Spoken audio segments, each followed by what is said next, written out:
to pull this up. Did you set the recording? Yeah. That's all. That's all. Yeah. Yeah. Great. Okay. Good evening, everybody. And firstly, thank you very much for coming here this evening. So my name is Celine Murrin, and I'm the head of the Nutrition and Health team within the Institute of Food and Health here in UCD. So the Institute of Food and Health is a multidisciplinary institute here. We do everything from food production, food processing, right through to food consumption and nutrition and health. So this is our second year that we're running this series, this public lecture series. And what we were really acutely aware of last year was that the general public find it very difficult sometimes to understand what's good for you in terms of what food we eat and what's not good for you, and it is confused a bit with the new digital era that we're living in. So we set about trying to get across some of the expertise that we have here in UCD to the general public, and we set up this lecture series last year and it was very successful. So we're running it again in 2020, and we have a whole new range of topics this year to cover, all relating to nutrition and health. So this evening's lecture is given by my colleague Celine Murrin, and it's going to be on healthy school lunches. So just briefly, Celine is a lecturer here in UCD. She teaches on the BSc in Human Nutrition and is also involved in the MSc in Clinical Nutrition and Dietetics. She leads a research group looking at childhood obesity and has a big interest in looking at the relationship between childhood obesity, the food environment and food preferences. She's also extremely important for us here in the Institute, as she does a lot of policy translation work. So the work that we do here is very important that it is translated eventually into policy. So Celine is very involved in that aspect of the work. So I'll ask Celine to start her talk, and I'm sure we're in for a delightful talk this evening. Great, thank you very much, Lorraine, and thank you everybody for coming. I appreciate it's a January Monday night, so it's actually lovely to see some faces and some familiar faces as well, so thank you for coming. So as Lorraine said, my area that I've worked on in sort of recent times, well, really started off in the whole area of obesity, but I've moved really more into looking about how do we actually encourage populations to eat healthy.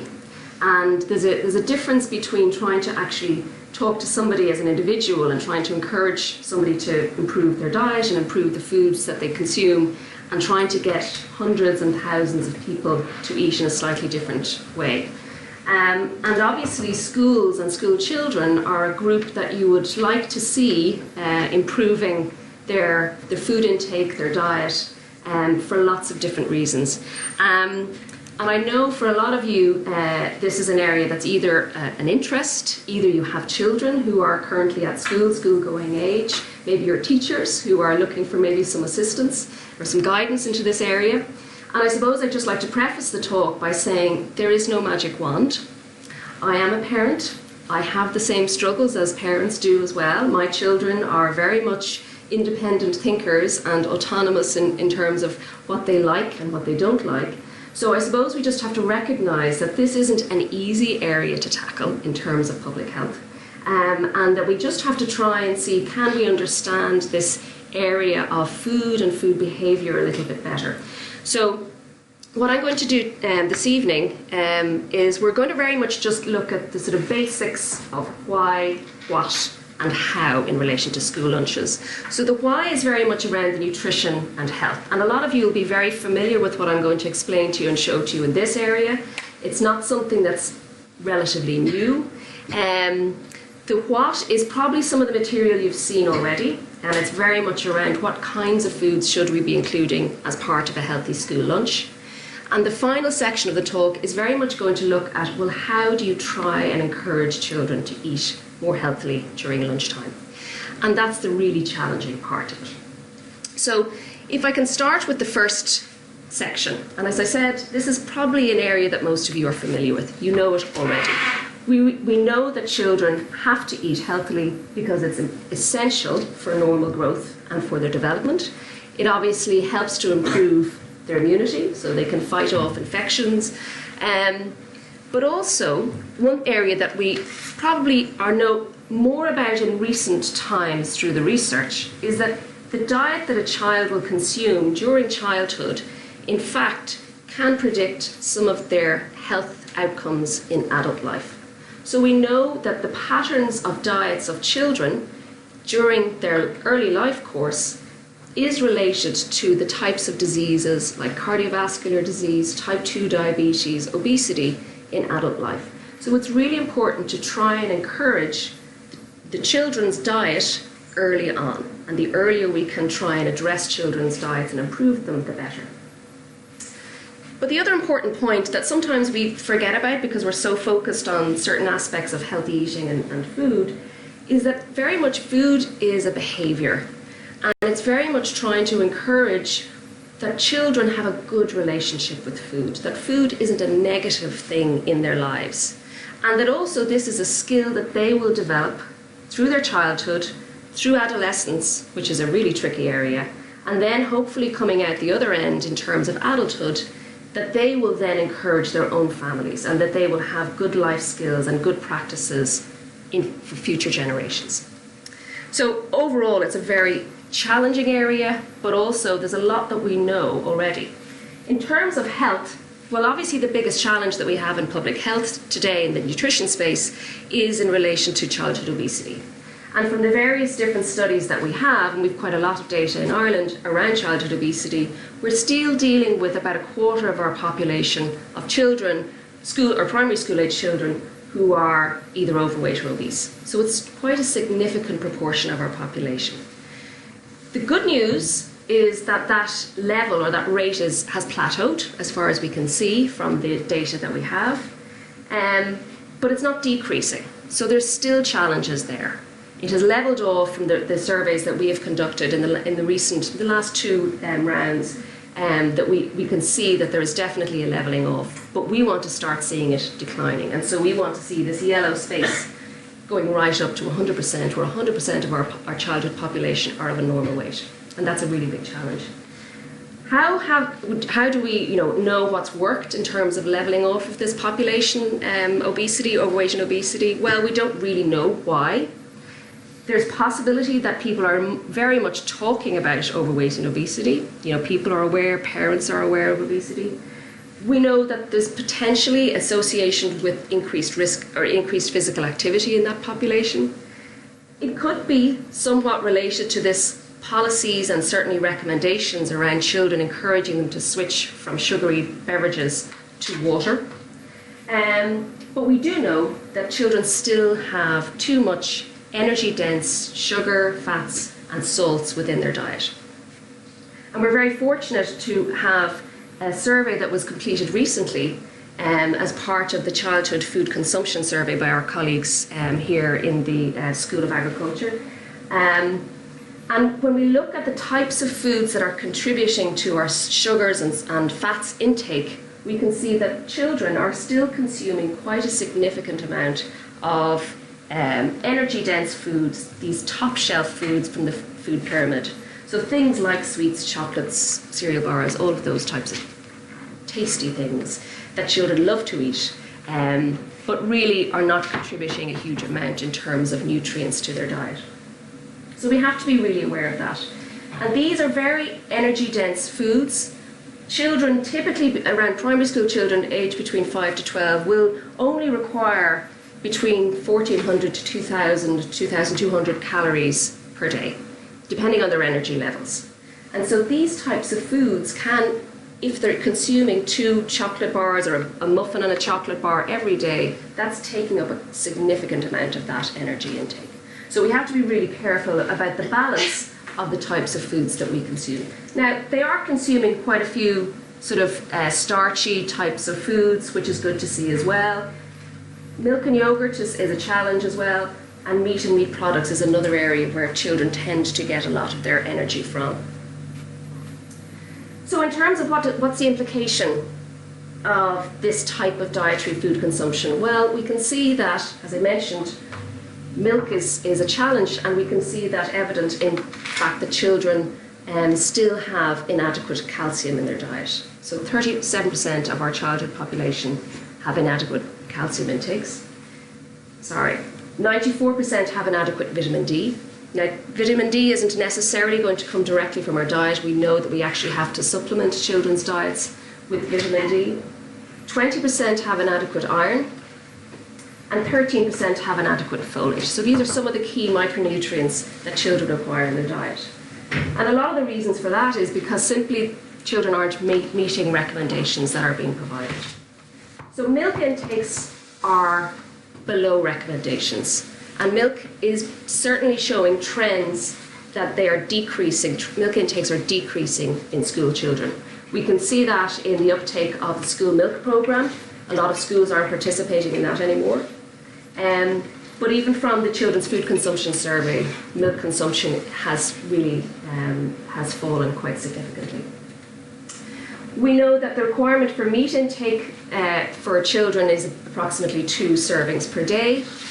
But the challenge with that is to try and encourage fresh meat intake. So as opposed to the processed types of sausages, rashers, chicken nuggets, beef burgers, hams, those types of foods, it's trying to encourage more lean, fresh meat, ideally for children. And that's where they're going to get iron intakes from their diet.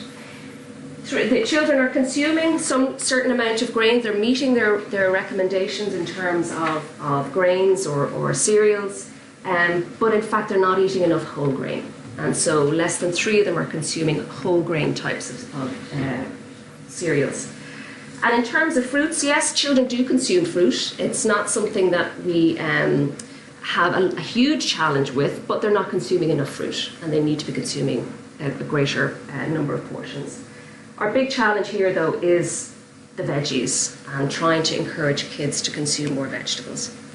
And that's always going to be a challenge, I think, for us, because traditionally, I know in an Irish diet, in Irish adults, that wasn't something that was typically part of a school lunch, including a vegetable as part of. So as parents, we need to sort of adapt our way of thinking to try and think of vegetables as an equivalent, if not better, than a portion of fruit in children's diets.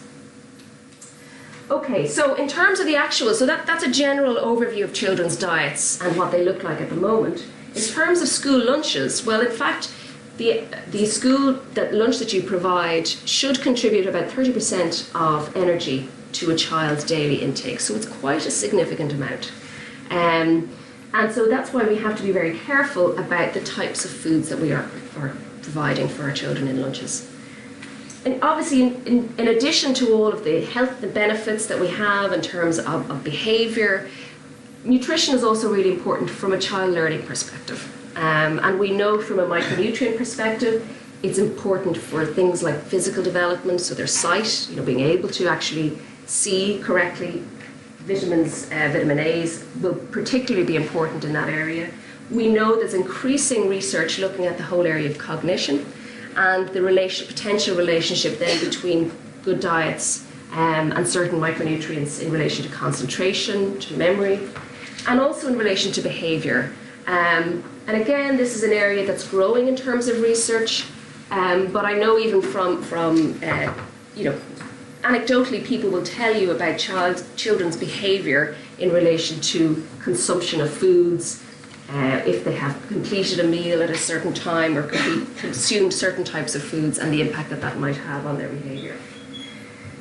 So, the other question then is in relation to actual performance, and this is an area that while we know overall in terms of food intake that children will certainly do better in school if they are well nourished, if they have sufficient energy, so they're not tired, they're not fatigued as a result of not having a lunch, that they also can be potentially more attentive in class, and they're possibly more likely to retain more information. Now, the jury is out on a lot of the evidence around this. We have seen a growing number of studies that are being conducted, particularly in the economic space, around the performance levels of children in the States. And a lot of the reason for that is many of you will have been familiar with Michelle Obama's introduction to school food policies in the States, and the investment that was encouraged by that the Obama regime, and then when the current president came along, a lot of the funding was removed. And so you have a lot of research now looking to see, well, has the change in the school lunch policy impacted things like scores, test scores?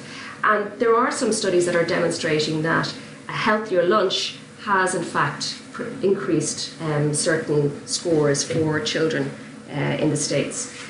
But other studies in Europe have looked at this similar areas, haven't necessarily found exactly the same thing. Certain things like reading has improved with better, healthier school lunches, but they don't necessarily show consistency across the board in other types of disciplines. So it's still a growing area of evidence that we'll probably see in more and more findings of how potentially school lunches might impact on better performances in school outcomes. And it's a growing area of concern, I suppose, in Ireland as well, because we do not have a state food policy or state food lunch provision within our schools. There are school programs for schools that are disadvantaged, but they are not. It's not a statewide implementation.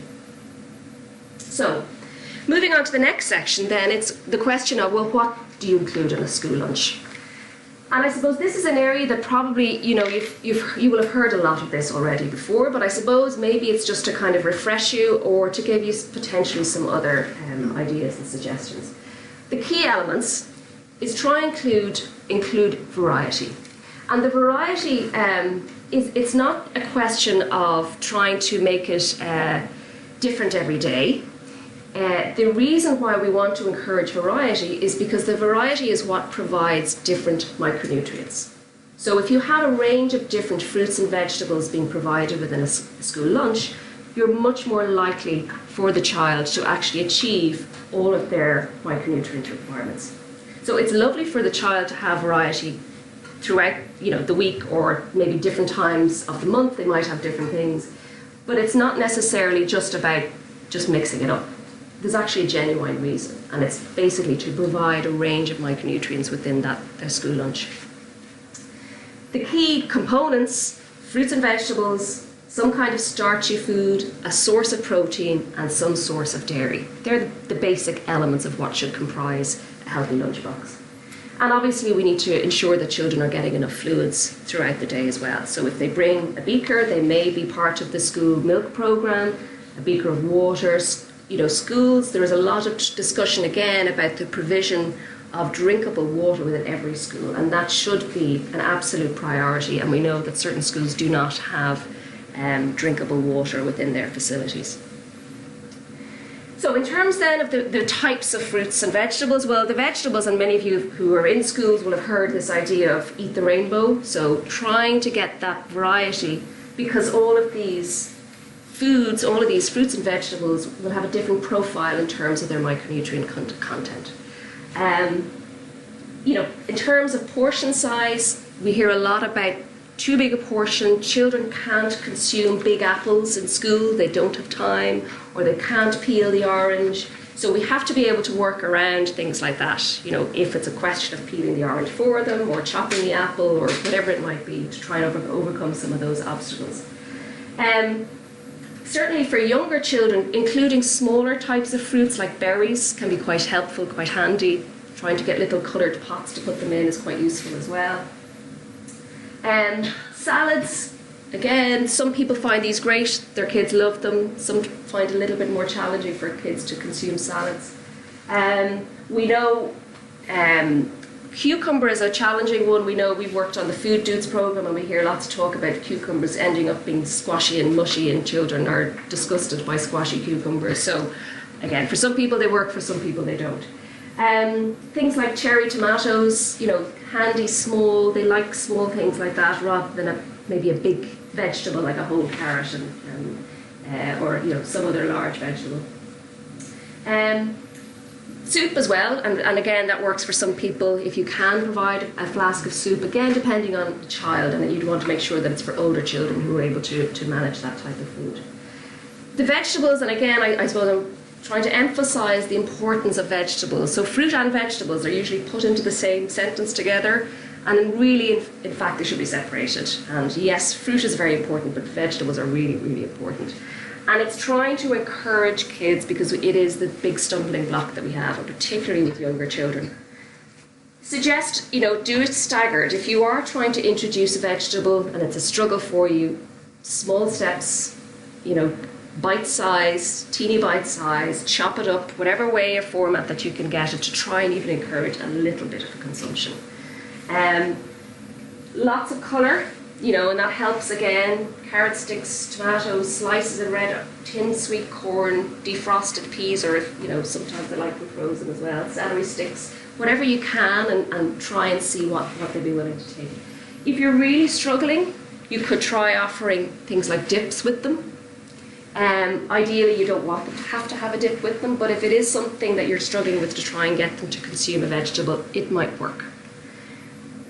Whole grains. So again, the idea behind this is, children will eat cereals and they will eat possibly breads, and it's generally not a huge problem, but the problem is always to try and encourage the whole grain type or version of that bread.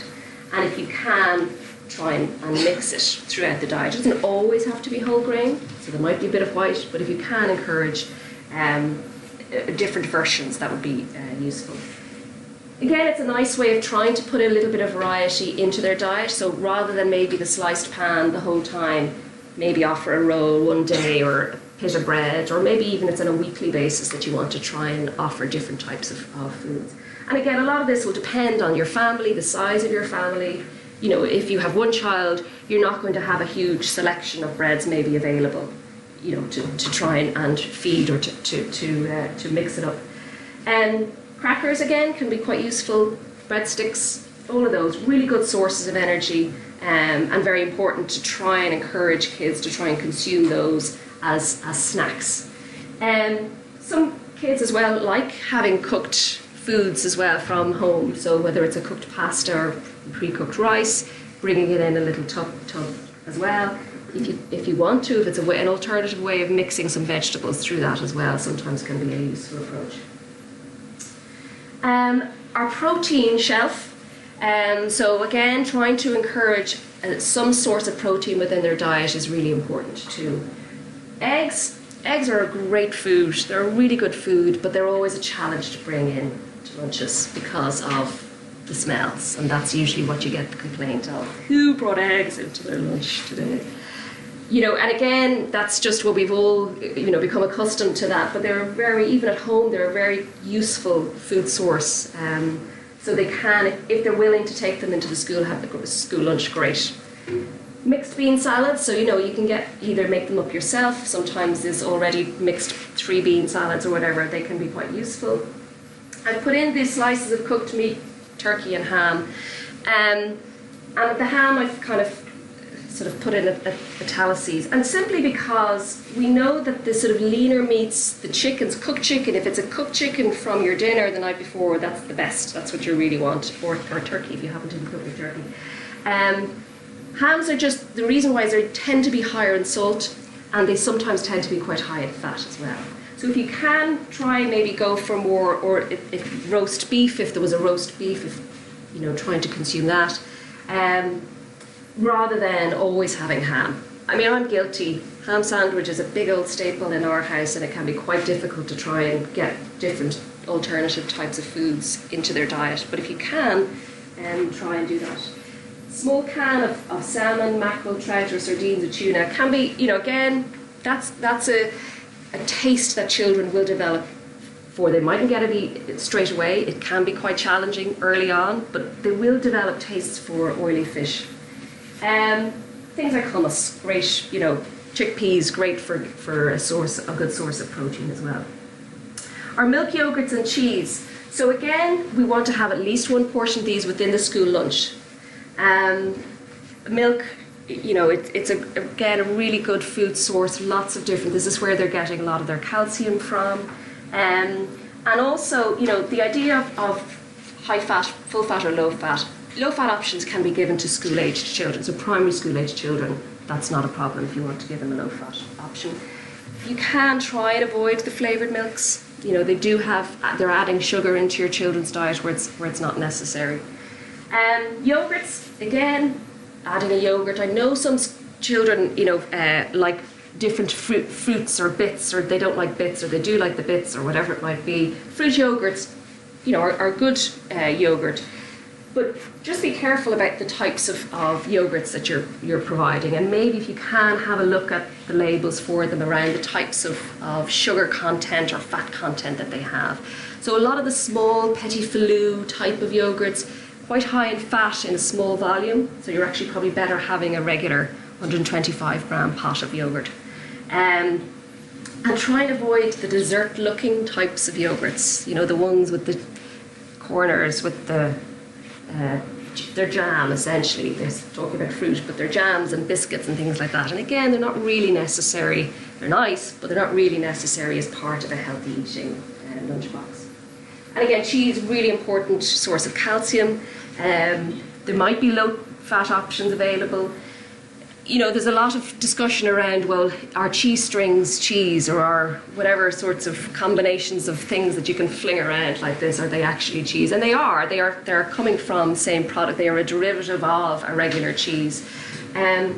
But they have different textures, and I think if you can try and encourage your child to eat the real food as opposed to always resorting to the gimmicky type of food, you're encouraging a better type of behaviour in your child, apart from the nutritional value or the nutritional content. So what about treats? The big dilemma about, well, do I provide a treat for my child in their lunchbox? And it's a really big challenge. And I suppose from a nutrition perspective, what we would tell you is that treats do not provide any good nutrients. They only provide sugar, fat, and salt, typically. Okay, so you're not adding to your child's diet by providing a treat. So purely from a nutritional perspective. But we know there's an awful lot of other reasons why you might provide treats in your child's lunchbox. And we'll talk about that a little bit later on towards the end of the lecture. But from a purely nutritional perspective, they're not getting anything from treat types of foods, and you already know that for sure. Just to give you there's a lot of resources, and I have some leaflets that you can take home with you. We have them outside. This is one that's developed from Safe Food, and it just shows you how you could potentially mix up, the variety and trying to introduce variety into your child's lunchbox. And there's some really nice ideas and suggestions within that. And again, similarly, these are kind of meal planners that are available. There's lots of these types of resources available to you to give you different ideas if you're kind of struggling with school lunchboxes.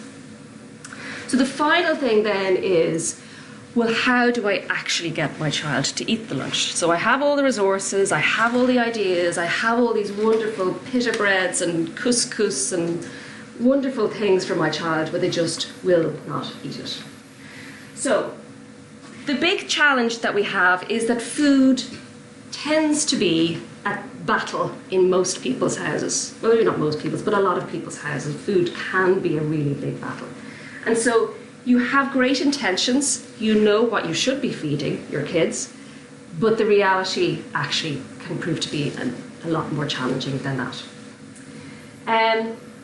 So the parent's perspective, usually, and we do hear this a lot, is that they won't eat healthy food, they don't like it, or they're picky eaters, and that's it's very common. It's not unusual in the slightest.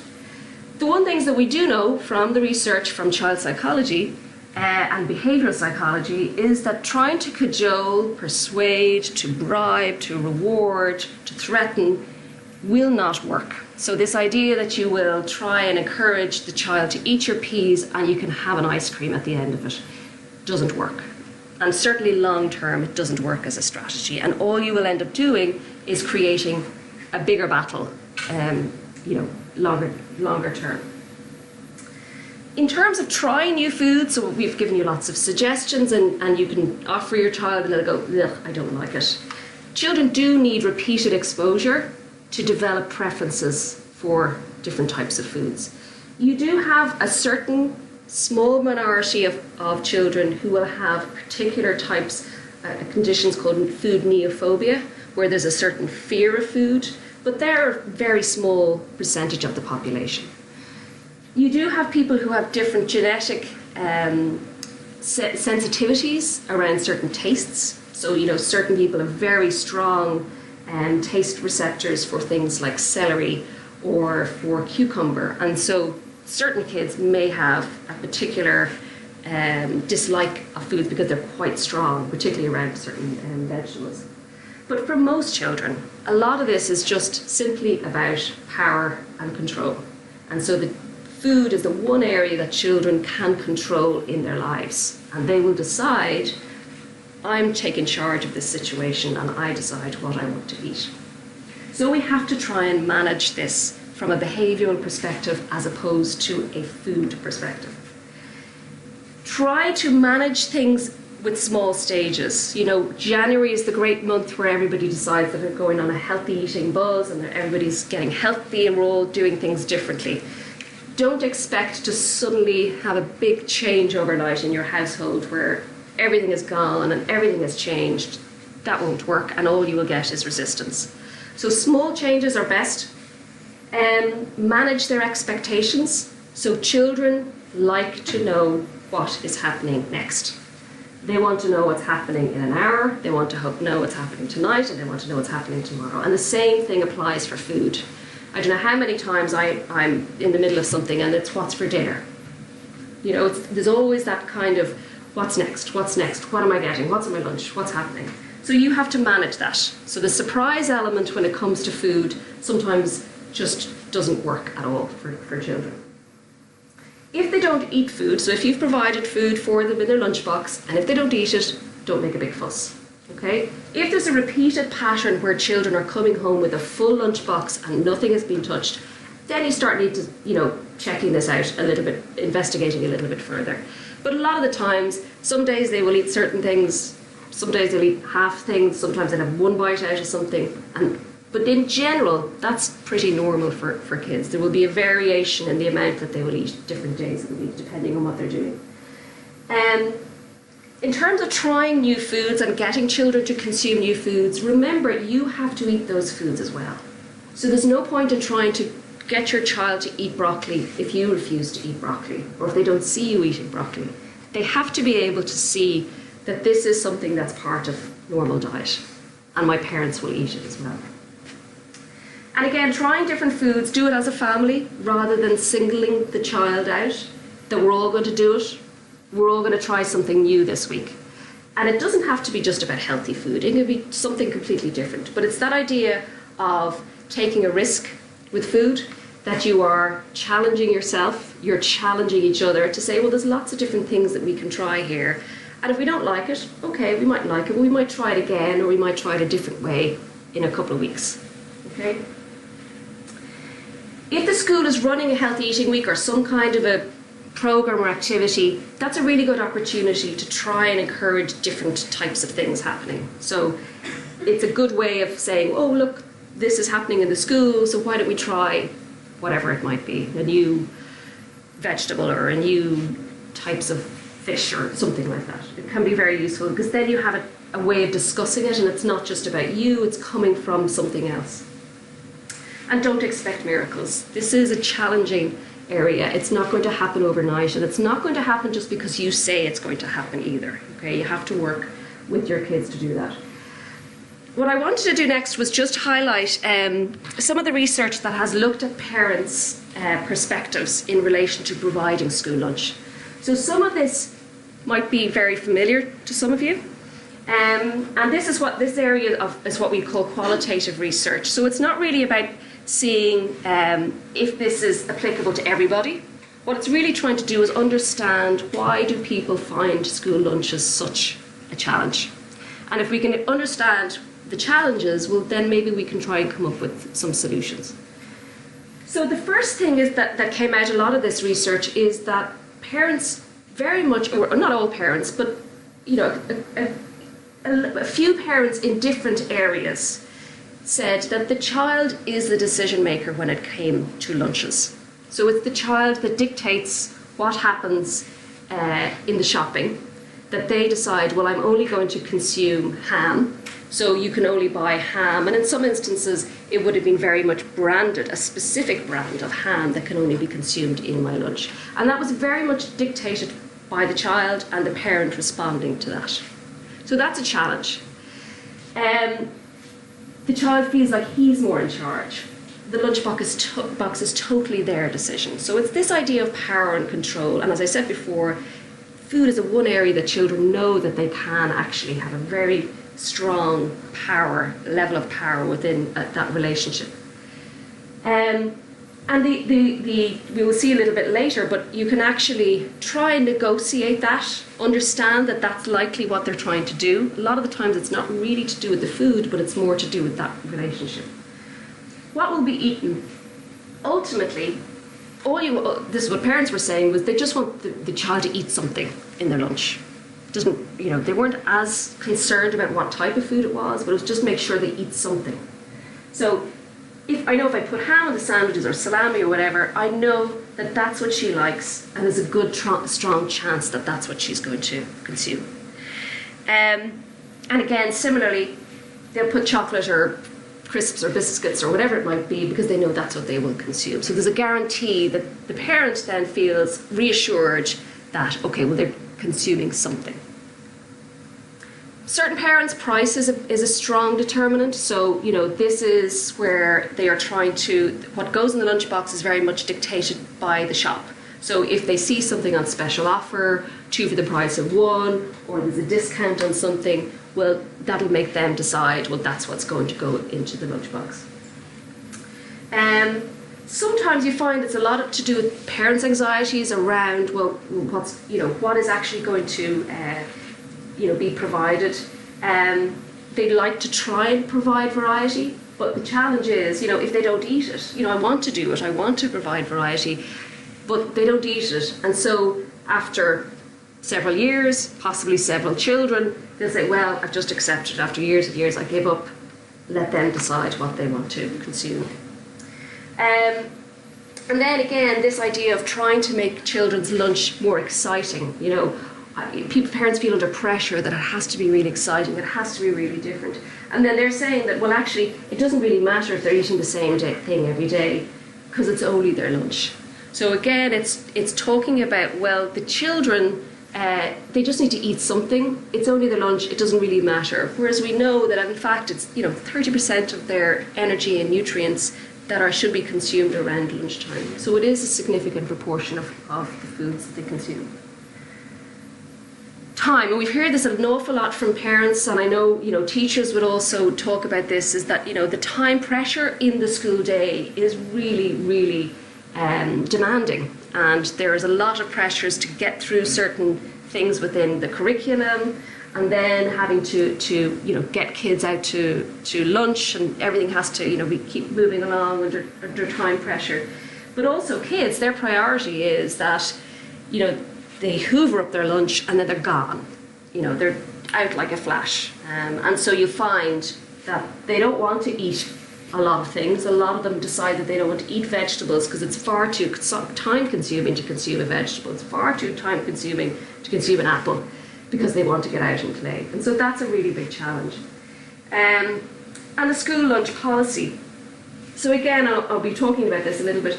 Not supposed to having sweets and chocolates, but I don't know if that's a policy, and what would happen if they did bring sweets and chocolates in. So what would happen? Do they take it out of the bag? Is it policed? What is going to happen if I actually go against the school food policy? The other really big challenge is parents themselves feeling that they are being judged around the types of foods that they are providing for their kids. You want people to think that you're at least a good parent, or you're trying your best to provide your lunch, and that's a really big struggle for people, and they find that sometimes that goes against trying to enforce rules and regulations because they don't feel like they want to be judged by somebody else in relation to what types of foods they're providing for their children.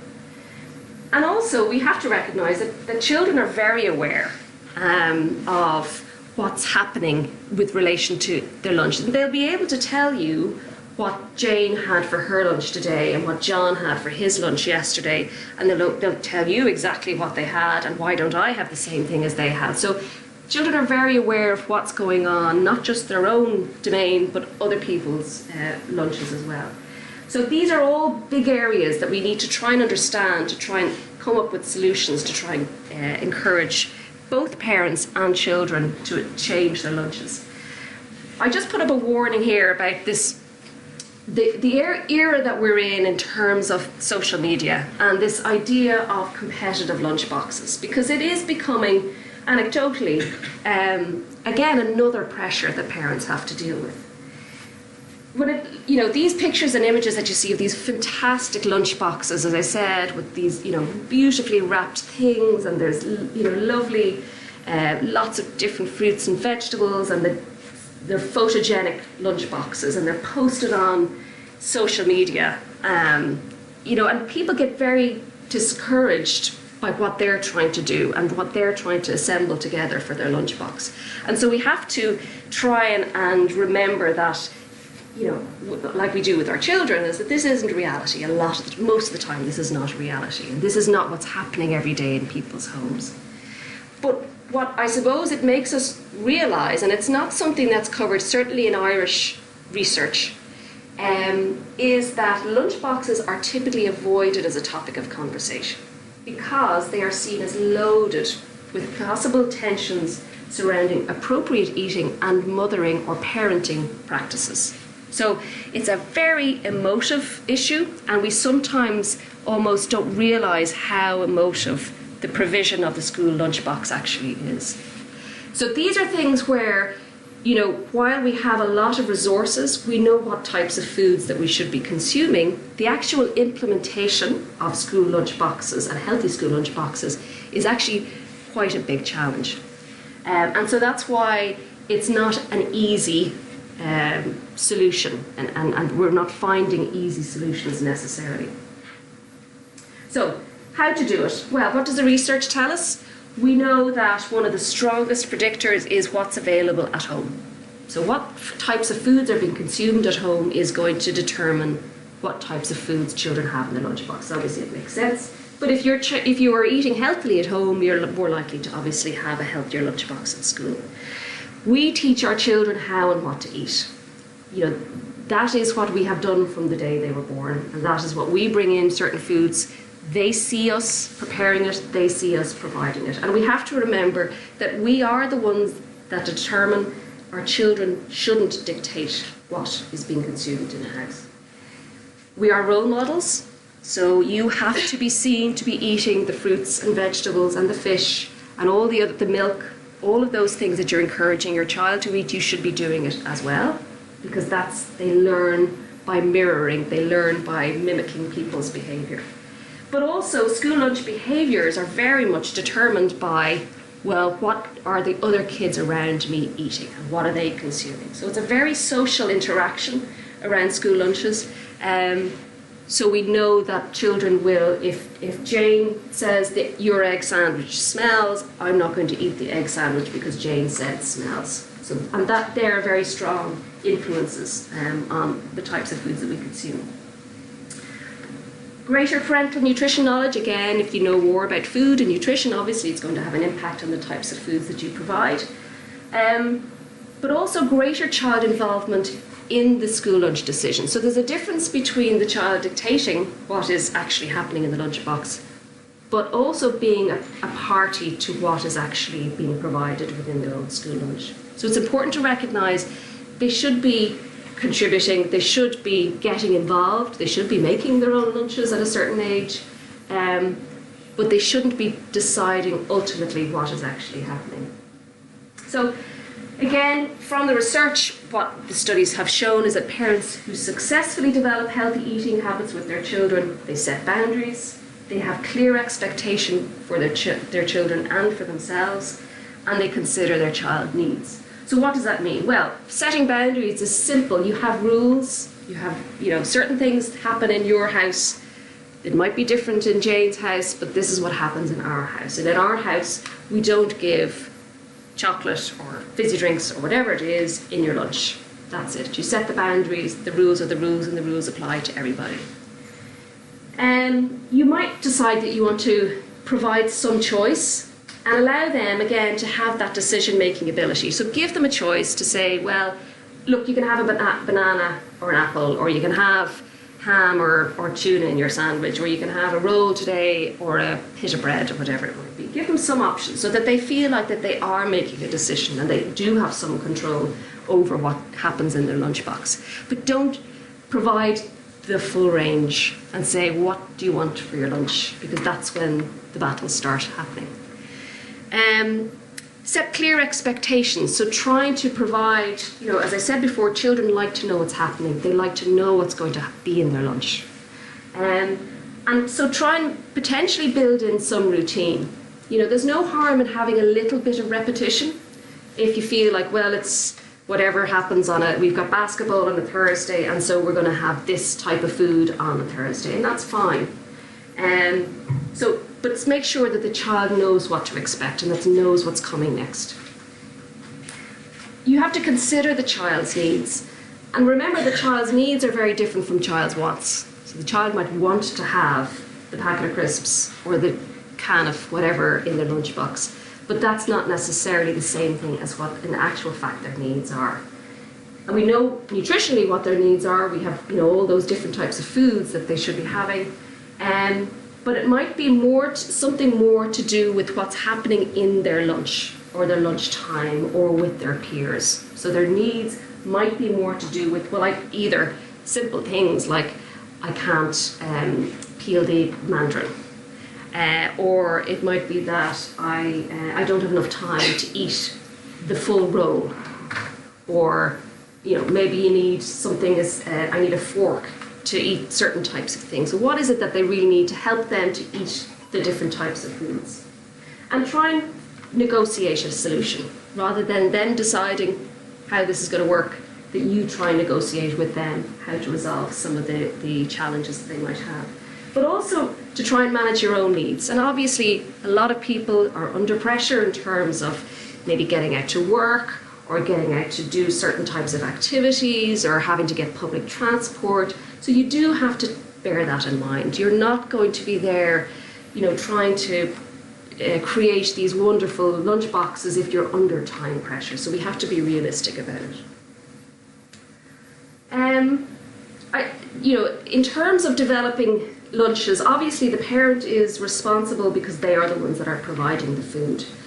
But I can certainly say that for any parent, trying to provide a healthy school lunch is pretty challenging unless there is a school lunch policy available.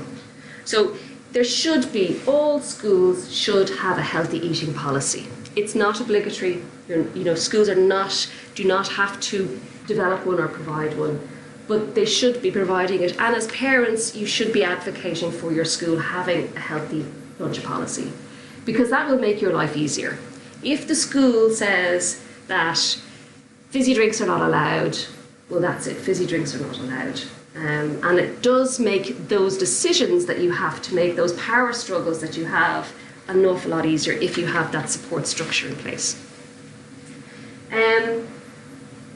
The challenge that we have with policies are sometimes parents feel like they're being watched or they're being monitored. And again, it comes around to that whole sensitivity we have around school lunches and how emotive they are. A school policy should not be about policing people and checking what's in everybody's lunch boxes. And I know in certain schools in the UK, they were talking about instituting things where lunch boxes were randomly checked, or children were put into a separate section if they provided a school lunch, or they were made examples of. And all of these, are really poor examples of how not to implement a school policy. So it should be a positive thing. It shouldn't be something that people feel intimidated by or like they're being watched. Again, it mustn't stigmatise children in any way or try and marginalise them in any way. And certainly it should be provided with the whole school. So board of management, parents and children should be involved in writing that school policy, because that's what will make it work. It's not the school dictating what's going to happen. Everybody should be involved in drafting it. We do have resources, and in fact there recently were published this toolkit, a healthy eating toolkit for primary schools by the HSE, and it's a really useful resource. I have a copy of it there if anybody wants to have a look at it. It does involve a commitment, and you will either have to have a parents' council or a group of teachers or somebody involved to try and get this actually up and running. But the idea is that, we already know there's a school curriculum around well-being, and the challenge is if your kids are learning about healthy eating in school within a curriculum, and then there's a completely different message happening within the school lunches, they're never going to learn it. So if we can mirror what's in the curriculum with actually what's happening in the school lunch boxes, well, obviously that's the best outcome for everybody. But also the idea is that the policy should create a positive healthy eating culture. So that idea that healthy eating is not a, oh God, healthy eating again, that it's actually a really good thing and everybody is behind it, and kids are behind it, teachers are behind it, and then you will get parents buy-in as well. But obviously we have to recognise that these types of implementing these kind of policies take quite a long time. So you can't just expect, again, these to happen overnight. It'll take a lot of trial and error for different things to work in different schools. And again, there's no one model that fits everything. So it's trying to take different elements that you might slowly start introducing. Well, maybe 1 year or 1 term, you make one change, and then another term you do it another, and so on. Just again, back to that area of treats. Should treats be allowed? Again, we've done a bit of research on this whole area of treats, and it's one of those areas where, people use the word treat very differently for different reasons, and we know that treats, food treats that we use, we think that we mean something, and in fact reality is completely different. So we think that treats are rare, we think that they are something that are special, that they are provided for really kind of positive occasions, and in fact over time what's happened is that treats have become very habitual. They are happening all the time, and for children, this generation of children, the treats that we would have thought were treats are not the same thing.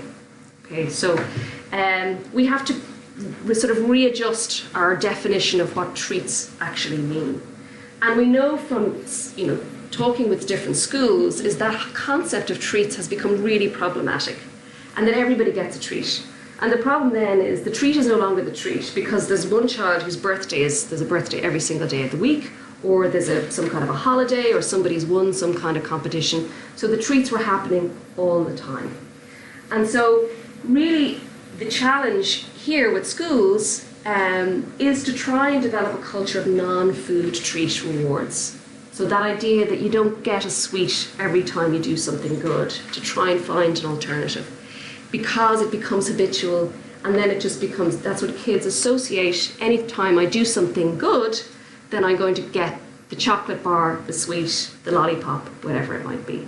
Okay, and it's developing a habit that's what children expect should happen. So just to finalise and to sum up, in terms of what we discussed previously or earlier on, that I talked about a varied diet. So that's where you're going to get all of your different types of nutrients that your child requires. Try and mix it up. It doesn't have to be varied every single day, but try and give opportunities to introduce different types of foods, and particularly around things like fruits and vegetables. Try and encourage challenges with different foods, and try and do that repeatedly. Try and set up some kind of a structure in your house, a routine where the kids will know what to expect. Let your child make certain choices, absolutely. Get them involved if they can, and if they're able to get them to make their own lunches, but you just have to set the boundaries and don't allow it to be a free-for-all. Try and making healthy eating a positive experience for everybody.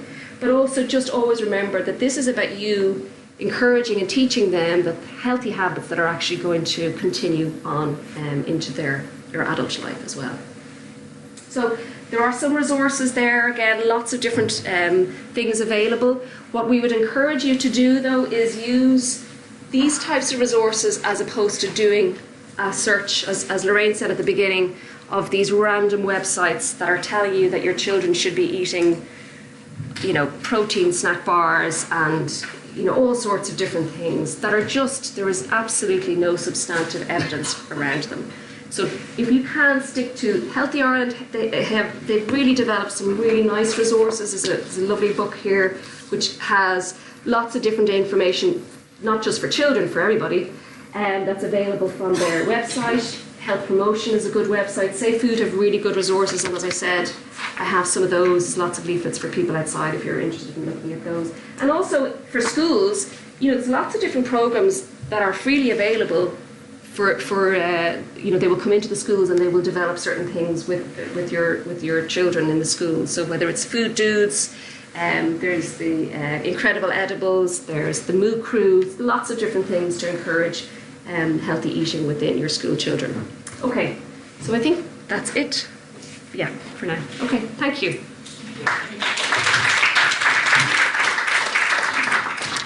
Sorry, just realised I'm over time. Any questions for Celine?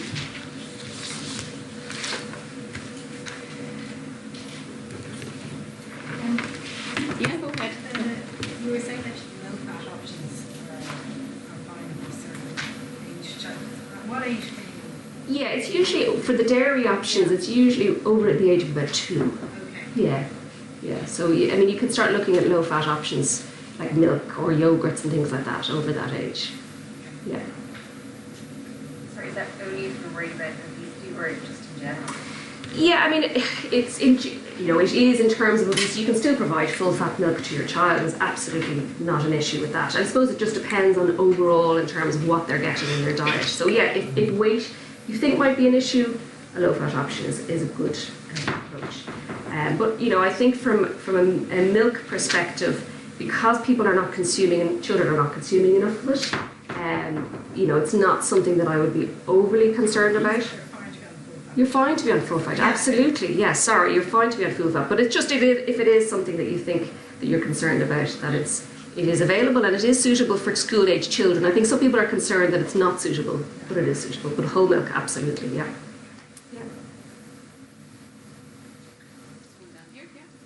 Oh, can I just ask you about calcium? Is it very difficult to get enough calcium for children if they're not eating dairy from veg? How much do they need to eat? Yeah, your dairy is your big source, and it can, again, certain vegetables will have a certain amount of calcium, and cheese is a really good option, in terms of intakes. But if there's challenges around dairy intake, if it's a milk intolerance or lactose, you need to try and either find, if it's something to do like a lactose intolerance, find a fortified milk version. It's more around sort of going towards more vegan diet myself, and then that they're not, the kids aren't at the moment, but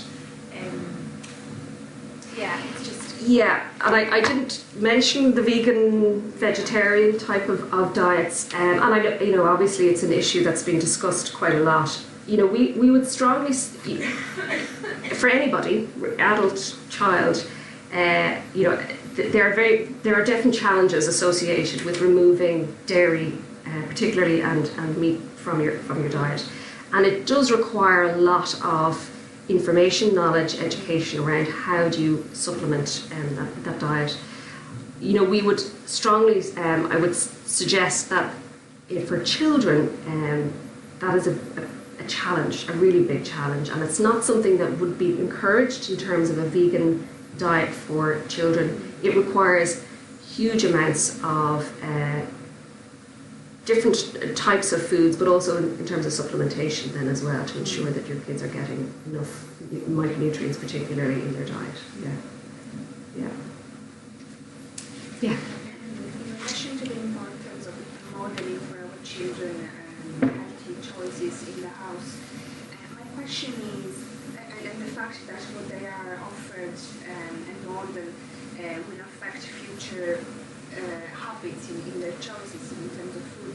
My question would be, when they are in preschool and they're offered on a daily basis a certain type of foods and not necessarily healthy, for example, on a daily basis snacks that are processed bakery products like scones, pancakes or croissant, that in my opinion are more treats, but they are offered as snacks daily, twice a day sometimes, and does this not create a sort of, I don't know if it's a dependence, sugary dependence, or kind of a link to the child, even though in the house there's a different type of approach? How is that? Yeah, so you're talking about the preschool. Yeah, so that's different where if it's full provision of that. You know, the preschools is a big area. I mean, we do have recommendations, and in fact, the Department of Health are about to launch their revised guidelines for preschools, and certainly those types of bakery products are really challenging, and really challenging for even primary schools as well, because people perceive them as the same as bread, and they're not. So, you know, and you think about something like the muffins and you know, huge amounts of energy. They're really energy dense products. But I think, you know, I think the child, in terms of their influence, you are a bigger influence on their diet than what is provided for in the school. It's a different relationship. It's important that the schools should provide, you know, healthier options, and if you obviously, you know, we want to encourage that. I know it's very challenging, and there's no regulation around it, unfortunately, for kids, for preschool children. But you are a bigger influence on your child's diet than what's provided in the preschool. Yeah, and we see that a lot actually in adolescents too, which is surprising.